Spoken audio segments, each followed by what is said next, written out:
ना मावा ना खोया ना ही मिल्क पाउडर, सिर्फ 1 कप सूजी से बनेगी इतनी रसीली जूसी मिठाई जो कि गुलाब जामुन को भी टक्कर देगी। इतनी ज़्यादा जूसी और रसीली बनती है कि आप इसे एक बार नहीं बार बार बनाना चाहेंगे। तो चलिए देखते हैं इसे कैसे बनाना है।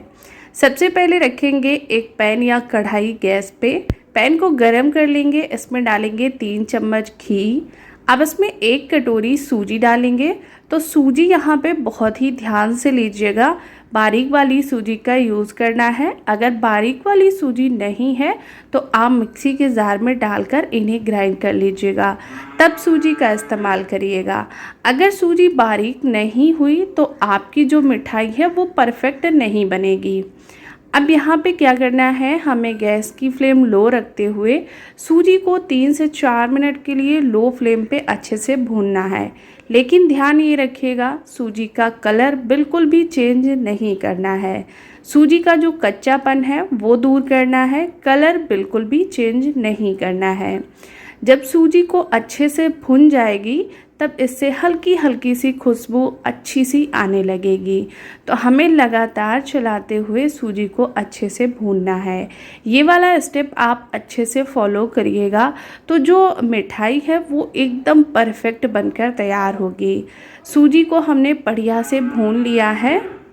सूजी हमारी अच्छे से भुन गई है। अब हमने 1 कटोरी सूजी यूज़ की थी। अब इसमें हम 1.5 कटोरी डालेंगे दूध।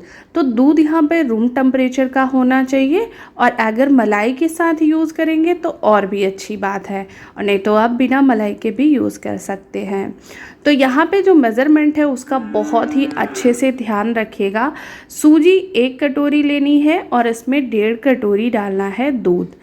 जब आप इस तरीके से मेज़रमेंट करके बनाएंगे तो ये बिल्कुल भी बिगड़ेगी नहीं, एकदम परफेक्ट रसीली जूसी मिठाई बनकर तैयार होगी।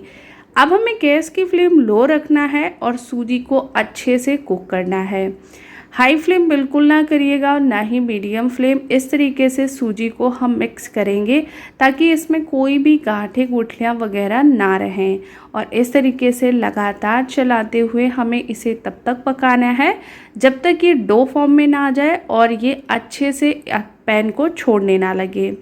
तो यहाँ पे आपको थोड़ी सी मेहनत लगेगी, लेकिन जब इसके रिज़ल्ट आते हैं ना तो फिर बात ही कुछ अलग होती है। और ये मिठाई इतनी ज़्यादा टेस्टी बनती है कि आप किसी को भी खिलाएंगे वो पहचान नहीं सकता कि आपने इसे सूजी या रवा से बनाई है। और आप देख लीजिएगा कितने अच्छे से ये डो हमारा बनकर तैयार हो गया है, पैन को अच्छे से छोड़ने लगा है। बस अब हमें यहाँ पे कुछ नहीं करना है, इसे हमें फटाफट से किसी बर्तन में निकाल लेना है।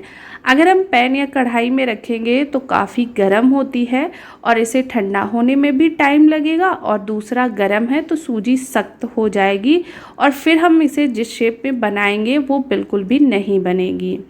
अब यहाँ पे इस तरीके से फैला देंगे और रूम टेम्परेचर पे ही इसे ठंडा होने देंगे, पंखे में बिल्कुल भी नहीं रखेंगे। अब हम लिया है एक फिर से कढ़ाई, इसमें डाल देंगे 1 कटोरी सूजी। जिस कटोरी से हमने रवा का यूज़ किया था उसी कटोरी से आपको सारे मेज़रमेंट करने हैं। तो हमने वही कटोरी से 1 कटोरी इसमें चीनी डाली है और 1 कटोरी पानी डालेंगे। बस गैस की फ्लेम हमने ऑन कर दी है और इसमें 2 कुटी हुई इलायची डाल देंगे ताकि चाशनी में इलायची का फ्लेवर आ जाए। अगर आप केसर वगैरह खाना पसंद करते हैं तो आप इसमें 2 से 3-4 धागे केसर के भी डाल सकते हैं। अब हमें गैस की फ्लेम ऑन कर देनी है और बस चाशनी को अच्छे से पकने देना है। चाशनी हमें इतनी पकानी है कि जो इसकी चीनी है वो मेल्ट हो जाए। चाशनी कोई हमें तार वगैरह की नहीं चाहिए।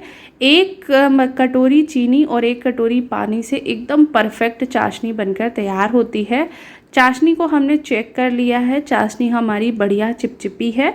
तो बस अब हमें इससे ज़्यादा इसे नहीं पकाना है, गैस बंद कर देनी है और चाशनी को ढककर छोड़ देना है।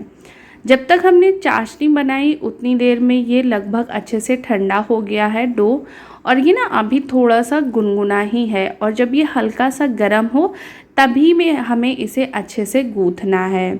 और इसे हम जितना अच्छे से मसल कर गूँथेंगे ना, जो वो शेप आएगी हमारी जो मिठाई की, वो बहुत ही अच्छी आएगी, बिना क्रैक वगैरह के आएगी। तो ये वाला स्टेप आपको बहुत अच्छे से फॉलो करना है। ऐसे अच्छे से जैसे आटा को गूँथते हैं उस तरीके से अच्छे से मसल कर इसे हम चिकना कर लेंगे। तो इस तरीके से इसे मसल कर अच्छे से हमें चिकना कर लेना है, ताकि जब हम इसे शेप दें तो बिल्कुल भी ख़राब ना हो, ईज़िली बहुत ही बढ़िया से बन जाए। तो हमने इसका डो लगा लिया है। अब हमें हाथों में थोड़ा सा घी लगा लेना है और इस तरीके से एक नींबू के साइज़ का डो हाथ में लेंगे और हाथों से इस तरीके से चिकना करेंगे। और जैसे हम गोल लड्डू या पेड़ा जैसा बनाते हैं, बिल्कुल उसी तरीके के शेप में बनाएंगे। तो इस तरीके से हमने इसे चिकना कर लिया है। हल्का सा इसे दबाकर फ्लैट करेंगे, जैसे हम टिक्की वगैरह बनाते हैं उस तरीके से। अब हमने एक छोटी सी टिक्की बना ली है इस तरीके से। आप अपने हिसाब से इसे किसी भी शेप में बना सकते हैं और इस तरीके से हमने टिक्की को बना लेना है। अब कोई छोटी कटोरी वगैरह लेना है और इस तरीके से शेप दे देना है।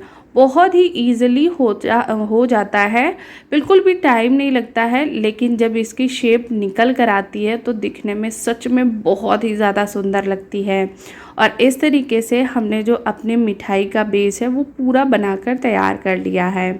तो इस तरीके से हमने सारे पीसेस को बना लिया है और आप देख सकते हैं दिखने में इतने ज़्यादा सुंदर लग रहे हैं कि मैं क्या ही बताऊं। अब इनको हमें सेकना है, तो हमने पैन में तेल को गरम कर लिया है। इसे आप घी में सेक सकते हैं। अब यहाँ पे जो तेल का टेम्परेचर है वो बढ़िया गरम होना चाहिए। अगर यहाँ पे तेल आपका गरम अच्छा नहीं हुआ तो जो मिठाई है वो बिल्कुल तेल में फैल जाएगी। तो यहाँ पे जो तेल का टेम्परेचर है वो बढ़िया गर्म होना चाहिए। अब दूसरी चीज़, यहाँ पे बिल्कुल भी इसे टच नहीं करना है जब तक ये नीचे की तरफ से अच्छे से सिक ना जाए।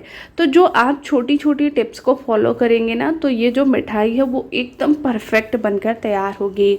जब ये एक तरफ से अच्छे से सिक जाए तभी इसको अलट पलट करते हुए सेक लेंगे। इसे हमें अच्छा कलर आने तक, यानी कि क्रिस्पी होने तक सेकना है। और इसका बढ़िया सा कलर आ गया है तो बस इसे हम निकाल लेंगे और जो चाशनी है अब हम उसमें डाल देंगे। अगर चाशनी ठंडी है तो चाशनी को हल्का सा गर्म कर लीजिएगा। इससे सूजी, ये जो गुलाब जामुन है हमारे, सूजी की जो मिठाई है उसके अंदर तक अच्छे से चाशनी जाएगी। तो हल्की सी गुनगुनी चाशनी भी होनी चाहिए और हल्का सा गुनगुना ये बेस भी होना चाहिए। और बस चाशनी में डाल देंगे और इसे अच्छे से डिप कर देंगे। 10 मिनट के लिए छोड़ देंगे। ये हमारी एकदम जूसी रसीली सूजी की मिठाई बनकर तैयार है, वो भी बिना किसी मावा, खोया या फिर किसी ड्राई फ्रूट से। ऊपर से आप किसी भी तरीके से गार्निशिंग कर सकते हैं। और जब भी कुछ स्पेशल कोई आ जाए या फिर कुछ हल्का सा मीठा खाने का मन करे, कुछ घर में ज़्यादा चीज़ें हो ना, तो आप फटाफट से इसे बना लीजिएगा। एकदम जूसी रसीली ये सूजी की मिठाई बनकर तैयार होती है। इतनी ज़्यादा टेस्टी लगती है कि आप एक बार नहीं बार बार बनाना चाहेंगे। तो दोस्तों, आज की ये टेस्टी मज़ेदार रेसिपी आपको अच्छी लगे तो वीडियो को लाइक शेयर करना बिल्कुल ना भूलिएगा। चैनल पे नए हो तो चैनल को सब्सक्राइब कर लीजिएगा। Thank you for watching.